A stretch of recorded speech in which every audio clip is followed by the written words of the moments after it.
ಕನಸಿನಲ್ಲಿ ನಿಮ್ಮ ಪಿತೃಗಳು ಈ ರೀತಿ ಕಾಣಿಸಿಕೊಂಡರೆ ಪಿತೃದೋಷ ಗ್ಯಾರಂಟಿ. ನಿಮ್ಮ ಪೂರ್ವಜರು ನಿಮ್ಮ ಕನಸಿನಲ್ಲಿ ನಿರಂತರವಾಗಿ ಕಾಣಿಸಿಕೊಳ್ಳುತ್ತಿದ್ದರೆ ಅವರು ನಿಮಗೆ ಏನನ್ನಾದರೂ ಹೇಳಲು ಬಯಸುತ್ತಿದ್ದಾರೆ ಎಂಬುದರ ಸೂಚನೆಯಾಗಿದೆ. ಅವರು ನಿಮ್ಮಿಂದ ಪೂರೈಸಲು ಬಯಸುವ ಕೆಲವು ಈಡೇರದ ಆಸೆಗಳನ್ನು ಹೇಳಿಕೊಳ್ಳಲು ಕಾಯುತ್ತಿದ್ದಾರೆ ಎಂಬುದಾಗಿದೆ. ಅದಕ್ಕಾಗಿಯೇ ಅವರು ನಿಮಗೆ ಮತ್ತೆ ಮತ್ತೆ ಕಾಣಿಸಿಕೊಳ್ಳುತ್ತಾರೆ. ಸ್ವಪ್ನಶಾಸ್ತ್ರದ ಪ್ರಕಾರ ಕನಸಿನಲ್ಲಿ ಪೂರ್ವಜರು ಕೋಪಗೊಂಡಿರುವುದನ್ನು ನೀವು ನೋಡಿದರೆ ಅದು ಅಶುಭ ಎಂದರ್ಥ.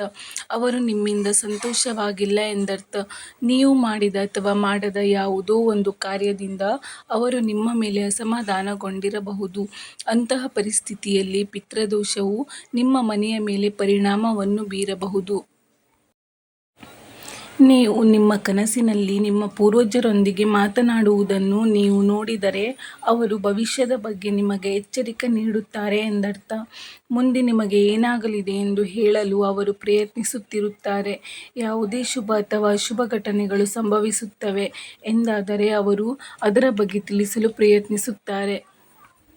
ನಿಮ್ಮ ಪಿತೃಗಳು ಅಥವಾ ಪೂರ್ವಜರು ನಿಮ್ಮ ಕನಸಿನಲ್ಲಿ ನಗುತ್ತಿರುವುದನ್ನು ನೀವು ನೋಡಿದರೆ ಅದು ಶುಭ ಸೂಚನೆಯಾಗಿರುತ್ತದೆ. ಅವರು ನಿಮ್ಮಿಂದ ಸಂತೋಷವನ್ನು ಅನುಭವಿಸುತ್ತಿದ್ದಾರೆ ಎಂಬುದನ್ನು ಇದು ಹೇಳುತ್ತದೆ. ಇದು ನಿಮ್ಮ ಪಿತೃಗಳ ಆಶೀರ್ವಾದವು ನಿಮ್ಮ ಮತ್ತು ನಿಮ್ಮ ಕುಟುಂಬದವರ ಮೇಲಿದೆ ಎಂದರ್ಥವನ್ನೂ ನೀಡುತ್ತದೆ. ನಿಮ್ಮ ಕನಸಿನಲ್ಲಿ ಪಿತೃಗಳು ಈ ರೀತಿಯಾಗಿ ಕಾಣಿಸಿಕೊಂಡರೆ ನಿಮ್ಮ ಮನೆಗೆ ಸಂತೋಷ ಮತ್ತು ಸಮೃದ್ಧಿ ಬರುತ್ತದೆ. ಸ್ವಪ್ನಶಾಸ್ತ್ರದ ಪ್ರಕಾರ ಸತ್ತ ಪೋಷಕರು ನಿಮ್ಮ ಕನಸಿನಲ್ಲಿ ಕಾಣಿಸಿಕೊಂಡರೆ ಅಂತಹ ಕನಸನ್ನು ನೋಡುವುದು ಅತ್ಯಂತ ಮಂಗಳಕರವೆಂದು ಪರಿಗಣಿಸಲಾಗುತ್ತದೆ. ಇದರರ್ಥ ನೀವು ಶೀಘ್ರದಲ್ಲೇ ನಿಮ್ಮ ಕೆಲಸದ ಸ್ಥಳದಲ್ಲಿ ಬಡ್ತಿ ಪಡೆಯಬಹುದು ಮತ್ತು ಹೊಸ ಕೆಲಸವನ್ನು ಸಹ ಪಡೆಯಬಹುದು. ಸ್ನೇಹಿತರೆ, ಈ ಮಾಹಿತಿ ನಿಮಗೆ ಇಷ್ಟವಾಗಿದ್ದಲ್ಲಿ ದಯವಿಟ್ಟು ಒಂದು ಲೈಕ್ ಮಾಡಿ, ಹಾಗೆ ಸಬ್ಸ್ಕ್ರೈಬ್ ಆಗೋದನ್ನು ಮರಿಬೇಡಿ. ಧನ್ಯವಾದಗಳು.